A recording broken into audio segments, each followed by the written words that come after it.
श्री हरिवंश महाराज जी, आपके चरणों में कोटि कोटि प्रणाम। महाराज जी, किसी ना किसी कारण से असफल हो रहा हूं, अतः मेरा मुख्य उद्देश्य परमार्थ की प्राप्ति है। लेकिन छोटे छोटे उद्देश्यों में जो असफलता मिलती है, भक्ति और असफलता के बीच सामंजस्य कैसे स्थापित करूं? मतलब आपका कथन है कि यदि मैं भक्ति कर रहा हूं तो मुझे सफलता सांसारिक मिलनी चाहिए, ऐसा? नहीं, ऐसा नहीं है। मेन उद्देश्य तो सफलता मतलब आत्म सिद्धि है, परमार्थ की प्राप्ति है। जी। लेकिन गृहस्थ जीवन में होते हुए रोटी कपड़ा मकान, अगर उसकी प्राप्ति नहीं हो रही, छोटी छोटी सफलताएं नहीं मिली, तो उसके लिए क्या? आज तक भूखे रहे हो क्या? नंगे रहे हो क्या?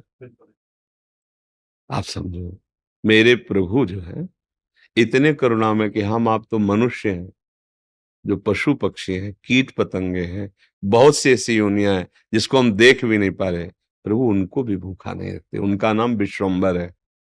अब हमारी चाहतों की सफलता है, बात समझो।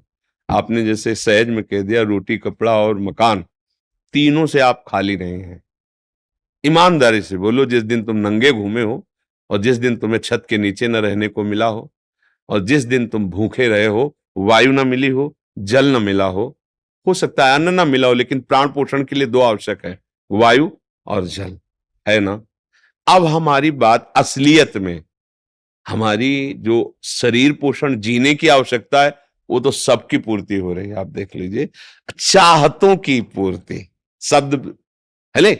हम लोग क्या करते हैं कि असली ज्ञान को छुपा करके नकली बात बोल देते हैं, जिसमें सब हाँ में हाँ मिला दे। ये नकली बात है कि हमें रोटी कपड़ा और मकान तो चाहिए, पक्का प्यारे वो पशु पक्षियों को भी देता है। घोंसला बनाने की आप देखो उनके घोंसले कैसे बने हैं। आप बनाने में फेल हो जाएंगे, नहीं फेल हो जाएंगे? कैसे वृक्ष में कैसे हिलगा के वो घोष, उनको बुद्धि दी किस किस स्कूल में जाके सिखाया उन्होंने? हरि ने दी, हरि ने। तुम अपने वास की व्यवस्था कैसे करो, ऐसे बना दिया। भोजन की व्यवस्था उनको सिखा दिया। कोई भी सृष्टि में ऐसा नहीं है जिसका माता की तरह भरण पोषण भगवान ना करते हो। हाँ, अलग अलग जिनको जैसा भगवान ने। अब हमारी जो असफलता है उसमें हमारी चाहत है, मैं कपड़ा तो पहनूं पर ऐसा पहनूं, समझना, रोटी तो खाऊं पर ऐसी खाऊं, मकान तो हो पर ऐसा हो। समझ पा रहे हैं आप? अब इसके लिए हमारा कर्म कार्य करेगा। पूर्व का प्रारब्ध यदि हमारा बहुत बुरा है तो आज तुम बहुत अच्छे आदमी हो, अच्छे मार्ग में चल रहे हो, वो आपको बाधा पहुंचाएगा, आपको सहना होगा। समझ रहे ना? वो आपको बाधा पहुंचाएगा। अब जो ये नाम हम आपको बता रहे हैं कि नाम जप कीजिए, धर्म से चलिए, वो युद्ध करेगा उस प्रारब्ध से, आपको वो गिरने नहीं देगा, आएगा। आप जो कार्य कर रहे हो उसमें सम्यक जो फल मिलना चाहिए नहीं मिला, आपको असंतुष्टता होगी, क्योंकि आपने ऐसे पूर्व में कर्म किए हैं। अब वो आपको बाधा पहुंचा रहे हैं, लेकिन आप भजन कर रहे हो ना, तो आपको निरुत्साहित होने नहीं देंगे। चलो एक कर्म निष्फल हुआ, दूसरा हम 100 बार उसका अनुष्ठान करेंगे। कितनी बार निष्फल होगा? एक दिन तो सफल होगा ही नहीं, निकल जाओगे, निकल जाओगे। सफलता तुम्हारे चरण चूमेगी। प्रारब्ध कोई देवता नहीं है, हमारा किया हुआ पूर्व कर्म है। हम नया कर्म इतना बलवान करें कि उसको रौंद दे। बात समझे? और उसके लिए अब छोटी मोटी बात नहीं काम करेगी, छोटा मोटा कर्म काम नहीं करेगा। डट के हमें धर्म और डट के भजन विध्वंस करके, अगर विध्वंस ना होते तो फिर मोक्ष कैसे होता? मोक्ष को मतलब जानते हो? सब कर्म नष्ट हो गए अनंत जन्मों के, और इस जन्म के भी बिल्कुल मोक्ष मतलब बिल्कुल मुक्त, अब कोई बंधन नहीं हो, भगवान का स्वरूप हो गया। तो हुआ तो इसी जन्म में, जो हमने साधना की, जो भजन किया, जो चिंतन किया, जो सत्संग किया, मारा इसने पूरी आग लगा दी। कर्मों को संचित कर्म विध्वंस हो गए, जमा गोदाम। क्रियमाण जो कर रहे हैं ये चिपकाव फसाव वाले नहीं हुए, क्योंकि ये सब समर्पित कर दिए भगवान को। प्रारब्ध आया, भजन के बल से उसको भोग रहे हैं, वो हमें परास्त नहीं कर सकता, निकल गए आगे। सुदामा जी की दशा क्या थी? नहीं थी, ये भी व्यवस्था नहीं थी। परिणाम में क्या हुआ?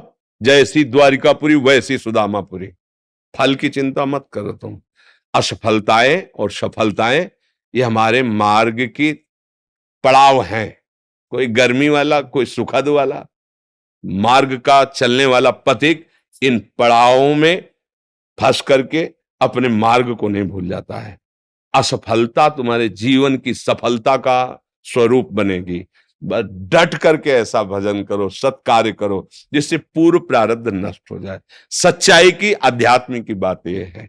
अब चोरी, हिंसा, अधर्म आचरण, तो वो तो पूर्व प्रारब्ध है ही, नया कर्म भी बिगड़ गया, दोनों मिलकर फिर आपको जीना मुश्किल कर देंगे। और होता है, देखो ना, पिता को मार डाला कि जल्दी मरे, हम इस प्रॉपर्टी का दे, पिता को मार डाला और आप जेल गए, संपत्ति यूं ही पड़ी है, तीसरा उसका भोग कर रहा, विवेक खत्म हो जाता है।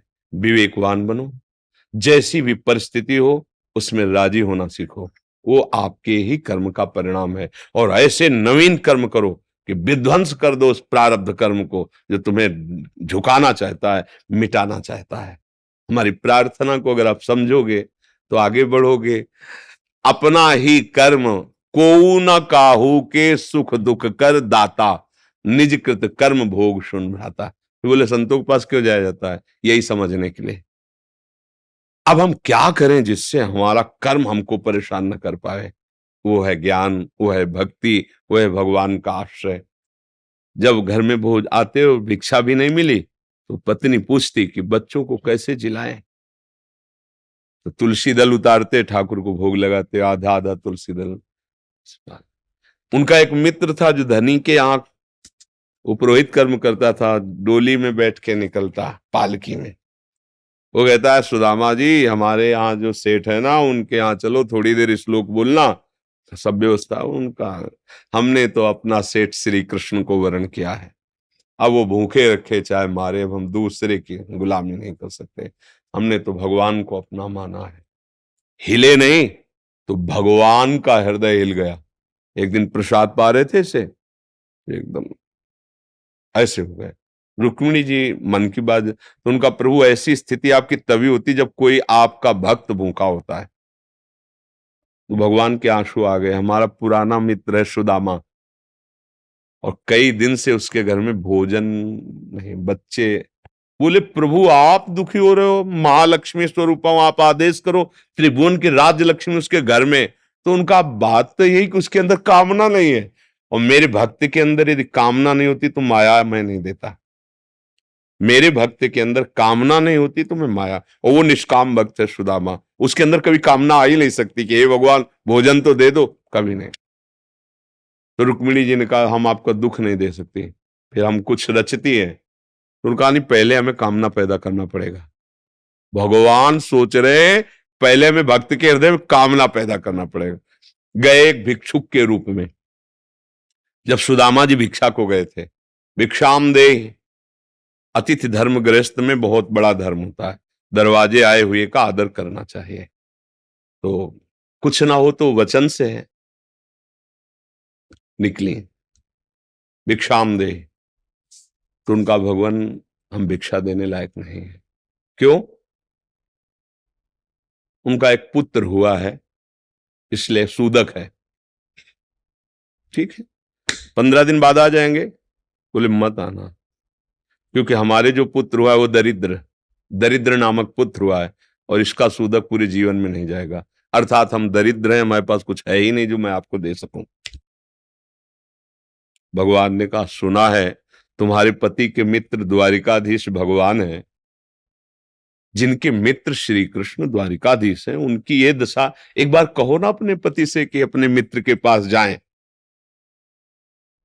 भगवान चले, पत्नी आए, जब आए सुदामा जी तो पत्नी ने कहा कि हाँ हमें तो स्मरण नहीं था, आपके मित्र द्वारिकाधीश है ना, आप उनके पास जाओगे तो मैं कभी इस बात के लिए नहीं जाऊंगा कि श्री कृष्ण मुझे सांसारिक वस्तु दे। नहीं नहीं। बोले आप कब कह रही मांगना, आप केवल जाओगे तो आपकी दशा देख करके वो आपको दे देंगे। बोले तुम कहती हो तो हमें दर्शन मिलेंगे मेरे प्यारे के, इसलिए मैं जा सकता हूं। अब मित्र के पास, गुरु के पास जाए तो कुछ ऐसा शास्त्रीय सिद्धांत है, कुछ भेंट ले जाए, बेटी के यहाँ जाए, गुरुदेव के यहाँ जाए, आराध्य देव के यहाँ जाए, ऐसा, और मित्र के यहाँ जाए तो उनका भेंट के लिए, अब खुद खाने के लिए भेंट क्या। सुदामा जी की पत्नी का देखो प्रयास करती, 4-5 आस मोहल्ले के घरों में गई तो कुछ तो ऐसे थे, देखते ही बंद कर लेते थे दरवाजा, मांगेगी आके और क्या है। थोड़ा एक प्रिय भाव रखती थी। तो कहा हमारे पति द्वारिकाधीश से मिलने जा रहे हैं, कुछ उनकी भेंट के लिए। तो सूप होता है, सूप से जैसे पछोड़ा जाता है, अच्छे चावल पीछे हो जाते हैं, टूटे वाले आगे हो जाते हैं। वो टूटे हुए तंदुल जो वो दिए कि हाँ ले लो। वो तंदुल लिए 3 मुट्ठी। अब उनके पास अच्छी रुमाल भी नहीं थी, क्योंकि सब पैसे से होता है, गरीब, इतने गरीब। अपनी फटी हुई कपड़े की धोती उसमें चावल। पूरा बहुत बड़ा चरित्र है। पर जब भगवान के द्वार में पहुंचे, तो जहां ब्रह्मा और शंकर भी खड़े रहना होता है, वो द्वारिकाधीश का वैभव। द्वार पर दरिद्र ब्राह्मण, फटी सी, इतनी बीमारी है, ऐसा शरीर है, आंखों में भगवत तेज समाया हुआ है भगवान। तो उनका भैया, एक बार तुम अपने स्वामी से कह दो जाके कि सुदामा नाम का कोई आपका मित्र आया है, बस ऐसा। पार्षदों ने बड़े दयालु हैं। पार्षदों ने कहा आप यहीं तब तक खड़े रहिए जब तक हम ना आए। और भी पार्षद थे। एक दौड़ते हुए गया, जय जयकार हो प्रभु। कोई एक दरिद्र ब्राह्मण वेश में है, और वो सुदामा सुदामा कूद पड़े भगवान। ब्रह्मा शंकर को भी इंतजार करना पड़ता था, लेकिन सुदामा नाम सुनते ही भाग पड़े भगवान। और ये शब्द आश्चर्यचकित बात, रुक्मिणी जी, पार्षद सब देख रहे हैं कि ऐसे तो कभी भगवान नहीं भागे, कि भाई ब्रह्मा जी आए भगवान भाग पड़े या शंकर जी आए, सब आकर इंतजार करते हैं। और प्रभु जब प्रभु दौड़ के गए सुदामा जी को। सुदामा जी संकुचित हो रहे हैं कि मेरी हड्डियां ऐसे सुकोमल, तन मेरे श्याम सुंदर के लग रही होंगी। वो सकुचते जा रहे कि इतना बड़ा वैभव स्वामी हमें ऐसे। भगवान ऐसे अपने हाथ से चरण पखारे सुदामा जी के, थाल रखकर। रुक्मिणी जी आश्चर्यचकित हो रही है, ऐसा कोई तपस्वी, ऐसा कोई महात्मा जिसके ऐसे भगवान अभी तक तो नहीं देखा जैसा इस ब्राह्मण। और धोती कई जगह से फटी थी, जो दुपट्टी उसको कई ऐसे केवल अंग ढके हुए थे, ऐसी धोती थी, हड्डियां हड्डियां शरीर में। रुक्मिणी जी के पलंग पे बैठाला भगवान ने, जिस पलंग को ब्रह्मा शंकर नमस्कार करते हैं, उस पलंग पे बैठाला, चरण धोए, चरणामृत लिया, का हो भाग्य आप पधारे, भोजन पानी से चरण दाब रहे भगवान। सुदामा जी सोचते वो दास पर कितनी प्रीति प्रभु करते हैं। 2-3 दिन 4 दिन सबसे प्रभु मिलवा रहे हैं, परिचय करा, ये मेरे मित्र सुदामा जी हैं, ऐसे बैठे। और सबके बीच में कहा कि ब्याह हो गया है, क्योंकि जब मित्र बने थे तब तो गुरुकुल में थे। तो सुदामा जी ने कहा पुत्र भी है, हाँ, तो भाभी ने कुछ दिया भी होगा हमारे लिए। अब ये वैभव, अब वहां फटे कपड़े में तंदुल कैसे। बोले देखो पहले चूक की थी, गुरु माता ने चले दिए थे हमारे लिए, और फिर चूक कर रहे हो, कुछ दिया है।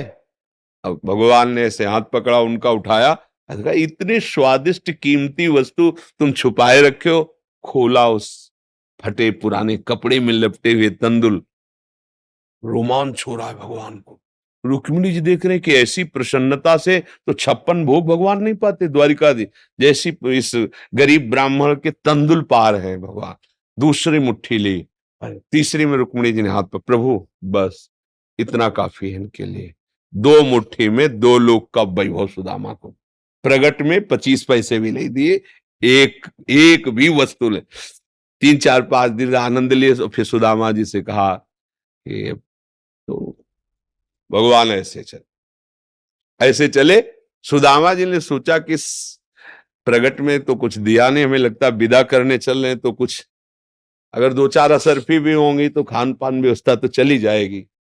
भगवान ने कहा जो अच्छे अच्छे कपड़े पहनाए थे, रास्ते में कोई उतार सकता है तो उतार दो, अपनी धोती पहन लो। यहाँ पर धोती पहन। रास्ते में बोले आप इधर से ऐसे जान, फिर वहां से मुड़ जाना।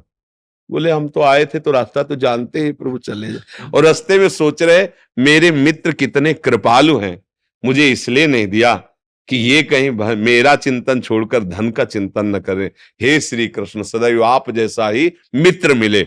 सोचते सोचते आए तो देखा फिर वही द्वारिकापुरी।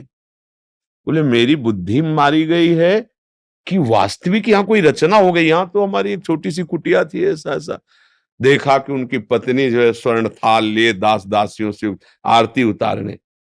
तो उनका तुम कौन हो? तो उनका आपकी दासी हूं, आपकी पत्नी। ये सब बोले जिनके पास गए थे ना, उन्होंने सब अश्रु पुलकित हो रहे कि वास्तविक तेरे दरबार की आली निराली शान ये देखी, सखावत खुद तेरी गलियों में चक्कर काटते देखा, फैलाया हाथ जिसने तेरे दरबार में आकर तुझे देते नहीं देखा, मगर झोली भरी देखी। ऐसे अगाध सिंधु